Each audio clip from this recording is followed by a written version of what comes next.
All right, I'm going to do a little bit of bare shaft tuning. Uh, this is just the way I tune my bows, or my arrows to my bow. So I like the bare shaft tune, and the key to bare shaft tuning with a traditional bow is you got to have a very consistent anchor and shot process, like very consistent. So like if you're not you know if you're not a seasoned shooter that's got that established, it's really not worth the time. Just kind of get in the ballpark with an online calculator, just shoot and get used to the process. But after you feel like you got a pretty solid setup where you're very consistent, that's when you can start bare shafting. So I got a bunch of different arrows and shafts here, and then my tackle box here has a bunch of different point weights.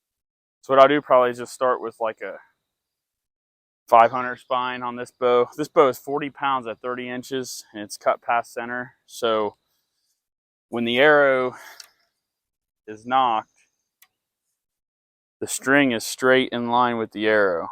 Pretty, well, I mean, maybe not 100%, but very close.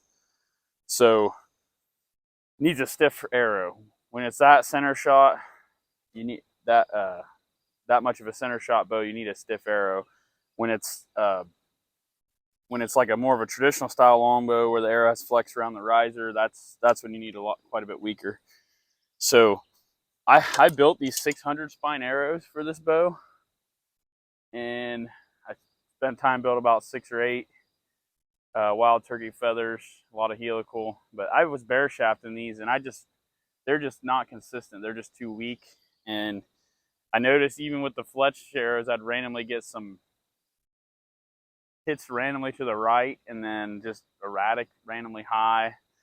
And I think I'm just going to revisit it. I just don't think these are going to tune out of this bow. I think it's just too center shot, and plus being a 30-inch draw with it's only 40 pounds, but this is my new limb profile. It's much slimmer, and this bow just shoots faster than my other one did. So this is the same arrow that I shot out of my other 40-pound bow, but it's just not working. So probably what we'll do is we'll step down to a 500 spine, and we'll just start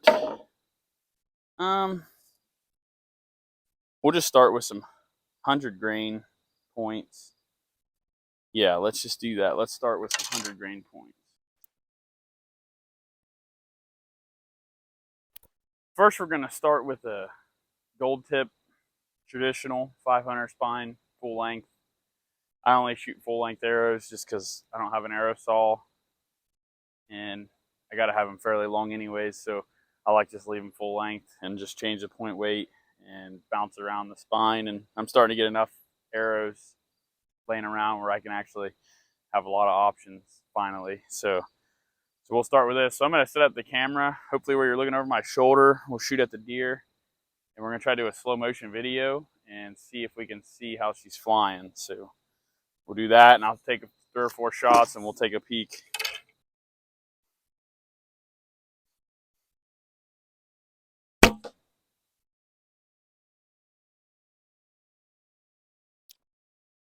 That one looked very knock left, but we'll try it again.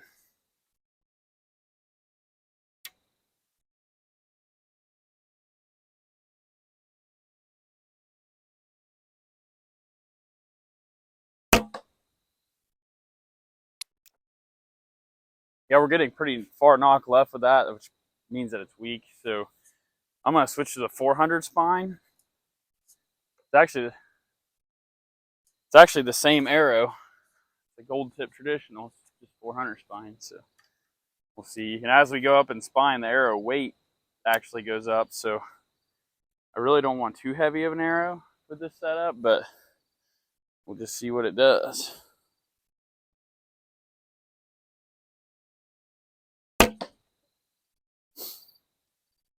That one looked better, kind of knocked down. A lot of times when you're doing this, you got to tune your knock height too. So I'm going to raise it didn't go as far sideways, so I'm going to raise my knocking point and then see what that does. All right, so raise them 3 twists. See what that does.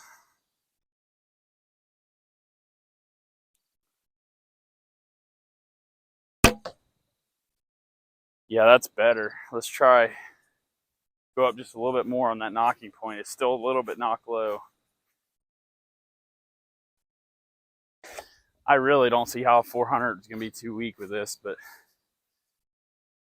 it is a full length arrow. We'll go up a few more twists. Let's see what happens here.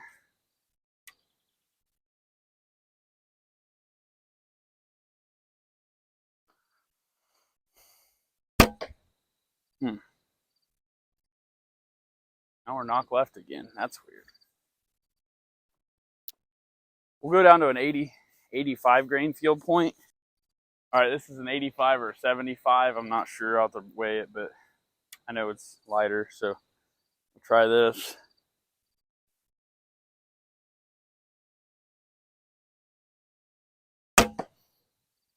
Oh, that's great.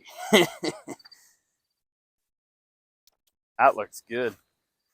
I'm gonna go down. I don't know. I'm gonna go up just another twist. My knock points still look low.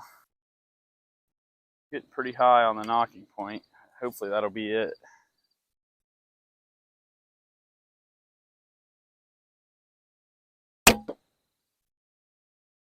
Yeah, that's perfect.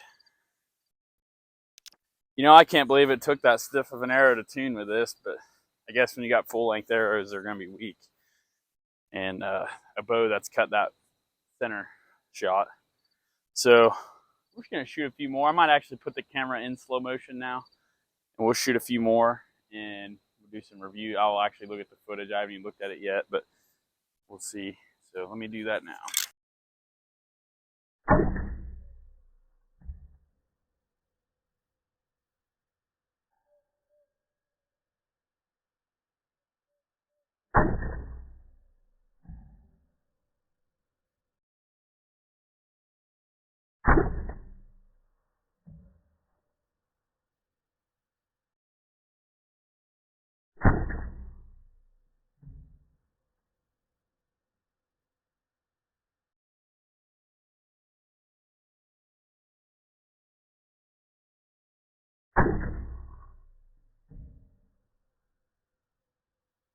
So I played around with it a bunch, and I think these are actually 75 grain points. I just weighed them, and I switched back and forth between the 100 and 75, and I think I like this better.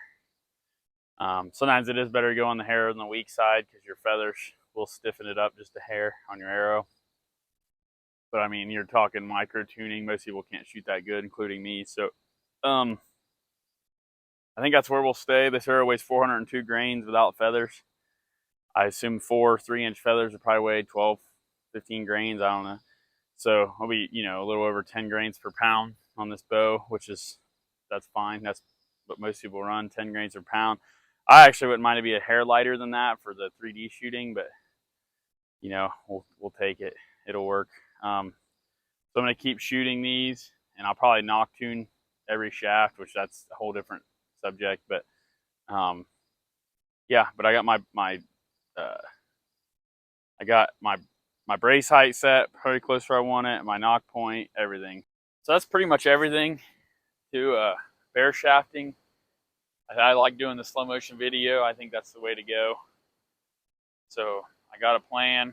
I gotta go get these other arrows, strip off the existing fletchings and stuff, and I want to redo them to a different style fletching and get them all knock tuned in and whatever, and I think we'll be ready to rock. So I kind of had a false start here to my arrow building with these other arrows I built, but I think we'll be on track now. So I'll shoot a couple into the vitals here, see how they shoot, just shooting, not actually aiming.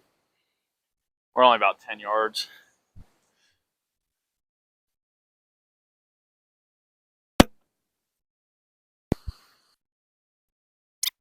Shoot another one in there.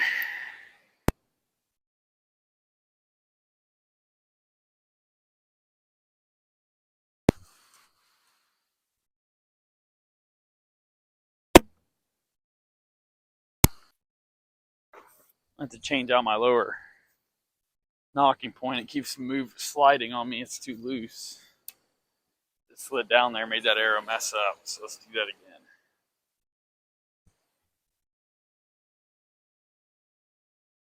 That's better. All right, I'll turn and we'll shoot the bear a couple times. A little bit further.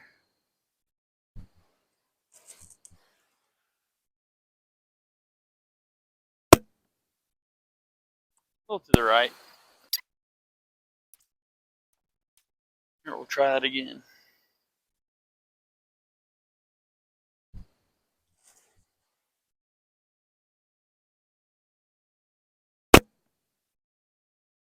Pretty good. This bow just shoots slightly to the right compared to my old target bow. So I have to move my string blur slightly to the right.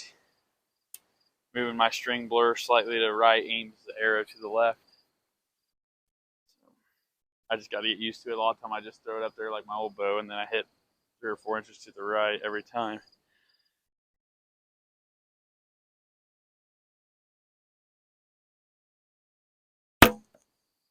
That's beautiful. Well, thanks for watching. I'm not a professional arrow tuner, obviously, but I do think it's important. I'm about to get in the world of the wood arrows. I don't know how that's going to be. It's a lot of different stuff. Will be a different subject, but for carbons, I think you got to tune them in if you want to shoot really good. Now, do you really need to spend this much time if you're just messing around? No. As long as it looks good with the fletchings on it, it's fine. But if you just feel like you're doing everything perfect and your arrows are flying all over the place, especially straight to the left or straight to the right, you could very well have a bad tune. So too stiff or too weak of an arrow. So I do believe in tuning an arrow. I know it's kind of controversial in the traditional world, but for more of the target style, steady, formed, barebow style shooting, tuning is very important. So I appreciate you watching, and go out and tune your arrows.